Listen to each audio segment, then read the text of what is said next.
भाऊ, एकता गणेश उत्सव मंडळातर्फे यावर्षीही गणेश उत्सव खूप जोराशोरात मनवत आहे, काय सांगाल?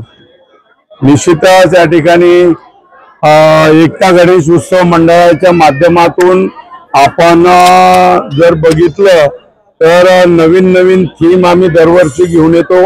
यावर्षी सुद्धा एक नवीनच थीम हे मंडळ घेऊन आलेलं आहे आणि त्या थीमचं नाव आहे म्हणजे बेरोजगारांना रोजगार मिळाला पाहिजे म्हणून या ठिकाणी आम्ही हे नोकरी मंदिर 2025 तयार केलेला आहे।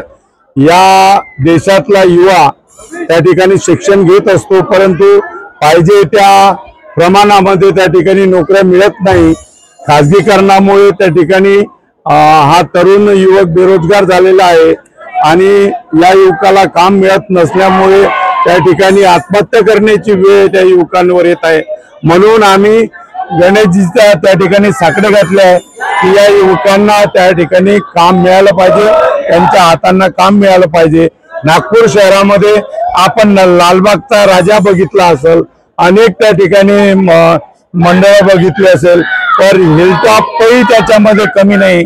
या ठिकाणी हिलटॉपचा राजा हा पेन घेऊन उभा आहे आणि तो सांगत आहे आय एम अ ग्रॅज्युएट, म्हणजे पदवीधरांना त्या ठिकाणी नोकरी मिळत नाही। अशी परिस्थिती असताना एक नवीनच उपक्रम मी एकता गणेश मंडळाच्या माध्यमातून या ठिकाणी तयार केलेला आहे। लाखोंची भीड दररोज या ठिकाणी होत आहे आणि लोक खूपच मोठा प्रतिसाद त्या ठिकाणी मिळत आहे। हिलटॉपचा राजा आणि नोकरी मंदिर हे आकर्षणाचं केंद्र या नागपूरचं नाही, महाराष्ट्राचं नाही, तर देशाचं आकर्षणाचं केंद्र एकता गणेश उत्सव मंडळ झालेला आहे। राजस्थानची प्रतिकृती देवी इथे आपण तिथे स्थापित केलेली आहे आणि तिथं म्हणतात की राजस्थानच्या ज्या देवीला जर नोकरीचे साखळे घातले तर त्यांना नोकरी मिळत, काय सांगा? निश्चितच आम्ही त्या ठिकाणी गुगलमध्ये बघितलं आणि इतिहास बघितला या मंदिराचा, तर त्या ठिकाणी झुंझुनू येथे बिकानेर जिल्ह्यामधील त्या झुंझुनू या गावामध्ये मोती सिंग राजांनी ते मंदिर तयार केलेला आहे आणि त्या ठिकाणी लाखो लोक म्हणजे जी मागणी बघून चक्रावून जातात, ते फक्त तिथे चक्क नोकरीच त्या ठिकाणी म्हणजे मागणी करतात आणि त्यांना नोकरी मिळते असं त्या ठिकाणी आम्ही वाचलेलं आहे। आणि त्यामुळे असं वाटते की या ठिकाणी आल्यानंतर त्याला नोकरी मिळेल असं वाटते, तर आणि जर नाही मिळाली या सरकारने लक्ष द्यावं आणि 2 करोड नोकऱ्या लवकरात लवकर त्या ठिकाणी तयार करून युवकांचं मन समाधानी करावं। जनतेमध्ये नागपुरातच नाही तर पूर्ण विदर्भात हिलटॉपचा राजा प्रसिद्ध आहे आणि जनता हे म्हणते की हिलटॉपचा राजाला प्रकाश गजबीचा गणपती पाहायला जाऊया, काय सांगाल? हा निश्चित आता माझ्या नावाने त्या ठिकाणी ब्रँड तयार झाला आणि काहीतरी नवीन काहीतरी देखावा, नवीन त्या ठिकाणी गणपती हे मुंबईचे लालबाग येथून आणलेले गणपती आणि हा महाराष्ट्रामध्ये उंच असा गणपती आहे आणि तो लेखणीच्या माध्यमातून त्या ठिकाणी शिक्षण घ्या असा संदेश देणारा गणपती हे कुठे शहरात कुठेच नाही, राज्यात कुठे नाही, देशात कुठे नाही आणि म्हणून त्याचा आनंद आहे।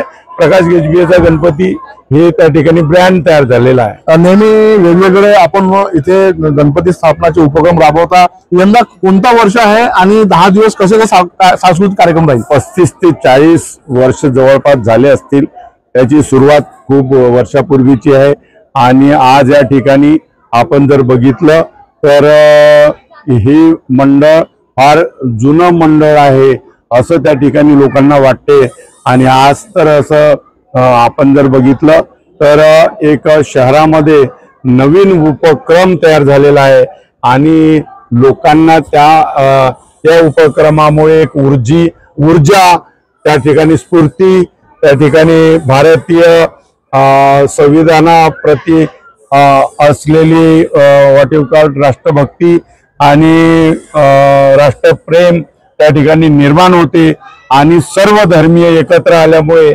राष्ट्रीय एकता आणि अखंडता निर्माण होते।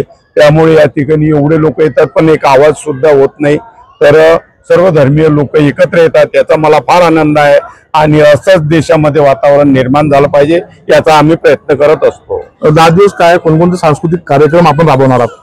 आता ही थीम आहे शिक्षणाची, ही थीम आहे युवकांच्या बेरोजगारीला समाप्त करण्याची, ही थीम आहे सर्व धर्मीयांना एकत्र करण्याची आणि म्हणून सर्वांनी एकत्र यावं आणि ह्या युवकांना म्हणजे त्याचा लाभ व्हावा अशी अपेक्षा मला सरकारकडून वाटते.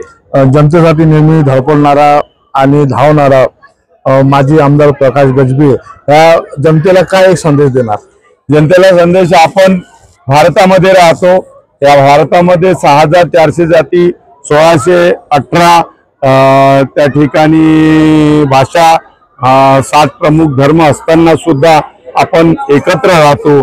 कुठेही जातीवाद नको, कुठेही मतभेद नको, कुठेही धर्मवाद नको. माझा देश सुजलाम सुफलाम राहावा आणि ते राहण्याकरता सर्वांनी एकत्र यावं. कुठे भांडण होऊ नये याची दक्षता घ्यावी, हेच माझं या जनतेला सांगणं आहे.